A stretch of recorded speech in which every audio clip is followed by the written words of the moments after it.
Abilene's Rock Station, Rock 108, online at KEYJ.com. I'm the Pain Man. This is the Afternoon Binge, and I now have the honor of being joined on the phone by Morgan Rose of the band Sevendust. How the hell are you doing today? Oh, man, I'm doing great. Doing great. We got a day off, and, yeah, so it's nice to have a little quick break. Now, so what do you do on your days off? Do you actually, wherever you're at, do you get out and kind of, see the sights, or do you just use that time to relax? Yeah, it depends. It depends on, how many shows we've done in a row going in, and, if we need to lay up and just try to let the bones, get back in line, or, if we've only played a few shows and we had a day off not, long before, then we usually try to get out and have a little too much fun. You know what? It's rock and roll, Morgan. There's no such thing as too much fun. I guess there probably is, huh? Right. It just feels a little different now than it did, 17 years ago. Yeah. I'm 46 now, and I'm sitting here trying to think back on, the way I used to party 20 years ago when I was 26. And I'm like, dude, there's no way I should be alive right now. Oh, yeah, definitely. I mean, we don't do it like that anymore. Yeah. But, God, anybody that says it wasn't fun, they didn't do it, I guess, because I had a lot of fun back then. That's right, man. But you guys have definitely come a long way. You've always had that knack of writing incredible music. But I got to say, the new album, Kill the Flaw, is, to me, if I was to describe Sevendust with just one album, this would be it. This is, to me, the pinnacle of the Sevendust career. It's incredible. Oh, man, thank you so much. I mean, I got a bunch of calls from a bunch of my friends that are in other bands and some really big bands, and, they were like, telling me how much they love the record, and they were saying, listen, there's a different kind of vibe about this thing. There's a buzz about this thing right now. Are you, I hope you're enjoying all this. And we've been so locked into the business side and paying attention to numbers and chart numbers and all that stuff for so long, and anticipating where the record would go when it was released and all this stuff. And, mainly just to see if we were still relevant, to see if anybody still wanted us to play. And, on this record, we just didn't think about it too much. It got a little, as we got really close to the release, we started to, ask a few questions. How's it looking out there? But we really didn't stress over it too much. And then it came out, and it's, the highest chart position we ever had, and doing really well. And, we got some really good tours that we're involved in. And, it's just, we're happy to be here. We're glad that, there's still some people out there that want us to come through town. Yeah. You know what? Everybody loves Sevendust. It doesn't matter how old you are. I mean, you're one of the few bands that really transcends, I guess, demographics, because every time I've seen you guys play, there's, from the cradle to the grave, there's every single age group represented at a Sevendust show. It's just because you guys, the longevity that you have, you're one of the few bands that can remain relevant. You were talking about the concern over the band's relevance. You guys are one of the few that actually have been able to remain relevant. And I think that's incredible, man. And and like I said, you can hear the rejuvenation, the youth, the energy, the love, the passion in the new album, Kill the Flaw. I freaking love it. Yeah, that was the idea. We did the acoustic record before that, and I think it was the best thing we ever did, because we were able to really calm down. And then, after we had a few months of sitting there in that mode, it was like, okay, let's fire this thing up and let's go after it. So the record, I think, is more challenging than anything we ever did. Yeah. And, I don't know if it's heavier, but there's a lot of love in this record. And, you never know when it's going to be your last one. Right. And in the state of the industry as it is, we haven't fully decided on how we're going to move forward, whether we're going to do something that's brand new that no one else has ever done, and release like a record at the end of a year, but release a song every month. Wow, We don't know how we're going to do it. We're trying to figure out exactly. We want to be ahead of the curve if there's any way possible. Yeah. And so we don't know if this will be the last full length. At least that gets released all at once. Right. So we took a lot of pride in doing this one, and not that we didn't in the others, but this one was extra special, and I'm glad that everybody is. I'm glad it's being received well. For sure. Now let's talk about the idea to stream this album, ahead of its release date. Was that something that was a decision made within the band or management, or how did that come about? It was our manager brought it to us, and people are going to get it however they want to get it.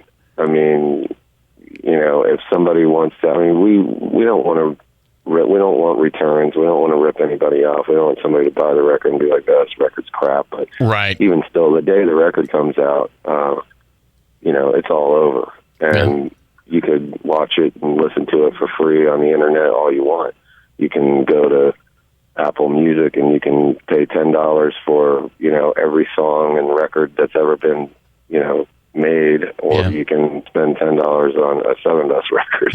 So it's like, and by the way, when you get every song that's ever been made, you can get that same Sevendust record. So it's like, the idea of trying to hide music, you don't want to really throw it out there right away and let everybody get a grip on it before it comes out. But we knew that it wasn't going to do much damage. It's going to be what it's going to be. The way that it is these days is, the amount of records that we sold to have the highest chart position is probably the least amount of records that we've ever sold first week, because people just don't buy music as much anymore. Right. That's true. It's so the streaming idea was, let's get it out there. Let's see if we can build a little excitement. It wasn't, if it was 5 years ago, we would have been screaming and freaking out about it, and trying to shut these things down, and now we're like, go ahead and get it out there. Right. Well, for those that are just now tuning in, we've got Morgan Rose from Sevendust on the horn with us. A second ago, you talked about Apple Music. Now, speaking of Apple, you guys got a pretty solid shout out during the Apple TV presentation. How did that come about? Man, that's pretty big, man. That had to give you a chubby. Oh, it was huge. I was asking, certain people in the industry, I'm like, what does it cost to have that type of placement? Like, what would somebody pay to have that? And they were like, I don't know, 6 figures. And I was like, oh my God, it was just one of those things where we had a girl that was a fan of the band, that was in a position to be able to make that decision and use our music. And we didn't really even know if it was definitely going to happen until basically the day that, that they had that event. Yeah. So we were all just kind of hoping that it would happen, but, it was just, I couldn't believe that, we got so lucky that we had somebody that was a supporter of the band that was in that position to be able to do that. Yeah. It might have been the only song that was even played during that entire event. I think it was. That's awesome, man. And speaking of fans of the band, Sevendust has forever been known as a fans band. You guys, you can do all the digging you want on the internet to try to find some dirt on Sevendust. You're not going to find it. You've always been a band that has been about the fans. Do you see nowadays that, with social media, it allows bands to stay more connected, but what's been the change? Has that been the primary change since like the day that you guys started? Because when you started off, that's been Sevendust the entire time. Now bands are getting a little bit closer. Is it because of social media? Yeah, the thing is that social media or not, you got to be good to the people. I tell everybody, I'm like, LeJean says it all the time. We don't have fans, we have friends and family, and I've been actually saying this lately. I realized I had this thought that was going through my mind. Somebody was asking me, they said, what's it like to not have a boss? What's it like to be your own boss? And I said, actually, I got lots of bosses. Yeah. I've got everybody that comes to that show to me is a boss, because, if they don't like what we're doing, then they're not going to be coming around anymore, and I won't have a job. So, right. I appreciate the people. We started out with that mentality. We couldn't believe that anybody liked our band. And, we're just 5 little Southern dudes from Georgia, and all of a sudden it's like, we did I think we sold 311 records the first week, and I was like, okay, that's probably our entire following. And then the next week it did 450, and I'm like, whoa, who are these people? And then it did 1,000, and it was like, oh my God, who are these people that are supporting our band like this? And we would meet everybody. Yeah. When we started out, and it was small, really small, we were able to meet them one by one. And then as it got bigger, we weren't able to quite do that, but we were trying to find a way to let them know that we appreciated them. And it's not just the saying it from the stage and stuff, I know so many people that, they say all the cliche things. And, without you, we're nothing. And, you're the greatest fans in the world. And it's like, to me, it's demeaning to even call the people that support this band fans.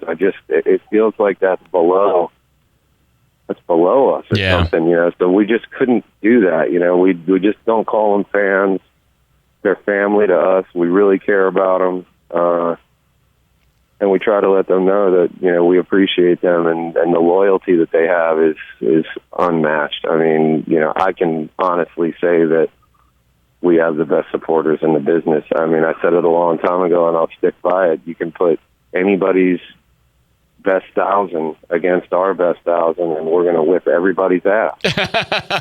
Without a doubt, front to back. You might have 20 million, and we might only have 200,000, in the world. But if you put our best 1,000 against yours, we're going to win every time. Without a doubt. That's awesome. Morgan Rose from the band Sevendust is on the horn with me. I appreciate you taking some time out. I got a couple more questions, and I'll let you go. I know you're trying to enjoy a little day off.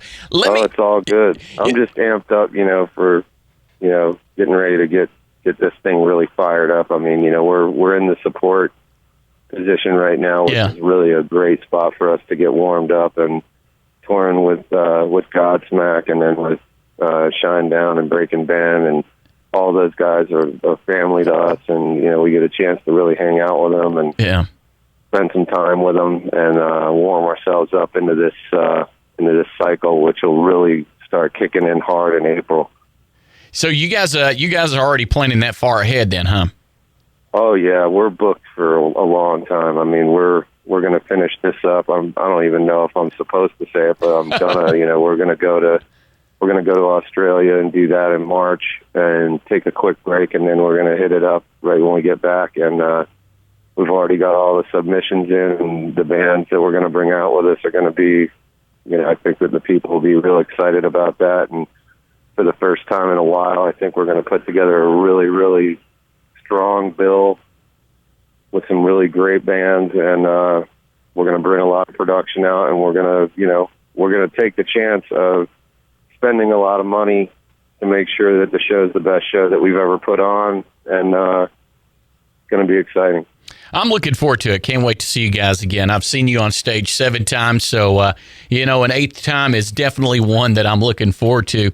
Now let's talk about the album's artwork, Morgan. Who did this? Mm-hmm. This is some of the most incredible. I could already, as soon as I saw it, I was like, well, that's going to be a tattoo. That's probably going to be about 20,000 tattoos, because it's that freaking cool. I mean, that's awesome. It's killer. Who did it? We had a guy that our manager hooked up to do it, and we have not always been. It's funny, we're so not artists in that sense, as far as artwork goes and T-shirts and stuff like that. I mean, we're just awful at it. So we just happened to get lucky, and landed on, an extremely talented guy, and it was like the first draft he threw together was really, really close to what it ended up being. And, we looked at each other and said, "Damn, man, we're gonna have a serious album cover." Yeah, man, it's cool. Yeah, man, we were excited to see it, and the backdrop's just giant, and wow. I never look back at a backdrop, and occasionally I'll take a look and I'll be like, that's damn cool looking. Yeah, that's one that, back in the day when we were kids and everything, all the kids you had the posters, you had the tapestries and all that crap, the stuff on the jackets and everything. This is one of those epic that, potentially legendary album covers that you could see that, if we were back in the day where kids actually appreciated the art that came along with it. That's one of those that I'd put up there with like a Journey album cover or Iron Maiden album cover or The Who or Kiss or something like that. Absolutely. We're probably going to go after some of that old school stuff and see if we can bring the newer generation, back into what we were so excited about back then. For sure, man. Well, I'll let you go here in just a second. One last thing. Tell us about the new single, Thank You. It's kicking ass here at Rock 108. What's the story behind that? To me, the title says it all, though. Well, we tried to keep it semi-vague so people could get out of it what they needed. We're really serious about our lyric writing. I've always said that I think some of the reason why we never appealed to the masses was that we just didn't want to write songs that were juvenile. Right. Not that they're not good, but just, we just never could write those kind of words. So everything was a story. Everything was something that had happened to one of us or all of us. And, so people have gotten a lot out of our lyrics. We're not in the minority of going through life's trials and tribulations, and a lot of our songs are about that. Not necessarily in the negative, but just sometimes good, sometimes not so good. But people can relate to them, and this particular one was more about, basically, it's a lot of people think that it's us thanking the people. Yeah. And it does have something to do with that, but there's a few different meanings inside the song. Gotcha. Basically, it's someone helping you up and getting you out of the funk. Gotcha. That's even that right there is even better meaning than I envisioned. I like it, man. That's good stuff.